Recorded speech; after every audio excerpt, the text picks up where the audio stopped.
ពេលវេលាចេះតែរំកើបទៅមុខអាយុកាន់តែច្រើនមិនដឹងពេលណាបានសុខចេះតែខំប្រឹងក្រែងរួចផុតពីទុក្ខមានជីវិតត្រូវតែស៊ូប្រឹងដើរទៅមុខពេលខ្លះខ្ញុំគិតថាជីវិតខ្ញុំគ្រាន់បើខំតែបន្តិចទៀតនឹងល្អប្រសើរស្នេហានឹងការងារចូលមកជាបណ្ដាកំពុងតែសប្បាយចិត្តនៃក៏បងអាក់ដំណើរទេវតាហាក់ដូចជាលេងសើចនឹងខ្ញុំទើបតែបានសើចឥឡូវប្រែជាយំអ្វី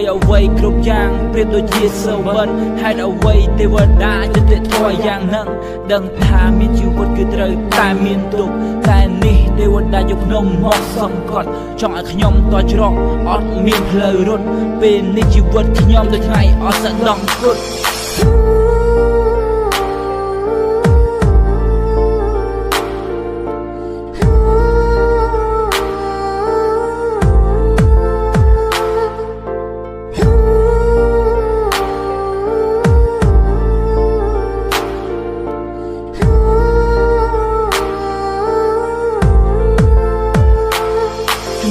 មុខបោពេញទៅដោយបញ្ហាតែខ្ញុំក៏ដោះស្រាយដោយរបៀបណាបើសិនជាស្លាប់បាត់ប្រហែលរួចផុតទុក្ខាបើរស់នៅបន្តវារិតតែឈឺផ្សាការងារមិនជោគជ័យស្នេហ៍ក៏បែកបាក់ធ្វើអ្វីក៏ខុសអស់ភាពជឿជាក់រស់នៅតែតោលដោយមនុស្សណែខ្វះខំប្រឹងធ្វើសប្បាយដើម្បីបំផន់ភ្នែកអ្នកមាននរណាម្នាក់ដឹងថាខ្ញុំឈឺផ្សាព្រោះខ្ញុំចូលចិត្តលាក់វាទុកក្នុងអោរ៉ាខ្ញុំចំនៅស្ងប់ស្ងាត់ដើម្បីបង្ហូរទឹកនេត្រាខ្ញុំអស់កម្លាំងខ្លាំងណាស់ទៅមុខមិនរួចទេណាខ្ញុំសូមសម្រាកបន្តិចតើបានទេបើមិនឃើញខ្ញុំក្រោកមិនបាច់ដាស់ខ្ញុំទេខ្ញុំទៅបានសុខហើយព្រោះខ្ញុំអស់កម្មពៀឲ្យខ្ញុំសុំទោសផងដែលខ្ញុំទៅមិនបានវា